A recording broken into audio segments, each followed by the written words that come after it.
60টি বর্জনীয় 1 নাম্বার, বিলম্বে ইফতার করবেন না কখনো। 1 নাম্বার, দেরি করে ইফতার করা নিষিদ্ধ। ইহুদিরা দেরি করে ইফতার করে।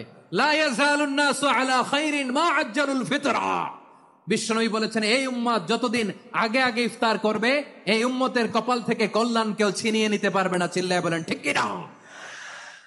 আজানের জন্য বসে থাকবেন না, সময় দেখবেন। স্থানীয় সময় যখন সূর্যাস্ত হওয়া মাত্রই বিসমিল্লাহ, খেজুর খেয়ে ফেলবো। পারবেন তো নাকি দেরি করবেন? 2 নাম্বার, রমাদানের পবিত্রতা বজায় রাখবো। কোনো তর্ক বিতর্ক অশ্লীলতায় আমরা জড়াবো না, ঝগড়া করবো না, সরাসরিও না, ফেসবুকেও না। করবেন কেউ গালি দিলে বলবেন ইন্নী ইমরুউন সায়েম, আমি রোজাদার। আল্লাহর হাবিব শিখিয়েছেন, কেউ যদি তোমার গালি দেয়, কটু কথা বলে, অশ্লীল কথা বলে, রমজানে তুমিও বলতে পারবে না। তুমি বলতে পারবা ইন্নী ইমরুউন সায়েম, আমি রোজাদার। ব্যাড হ্যাবিট থাকলে রমাদানে এটা ছাড়ার মহা সুযোগ। স্মোকিং এর অভ্যাস আছে অনেকের, ঠিক কিনা? করবেন না কেউ। যদি কারো থাকে, কে করে হাত তোলালাম না আমি। এই রমাদানে এই স্মোকিং হ্যাবিট থেকে আমরা বেরিয়ে আসবো, ঠিক কিনা বলেন? 3 নাম্বার, আমরা মিথ্যা বলবো না।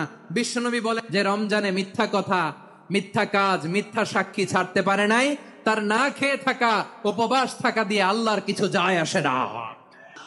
অপচয় করবো না। ইফতারি করতে যে আমরা অনেকে অপচয় করি, এগুলো করবেন আপনারা না। অপচয় অপব্যয় করবো না।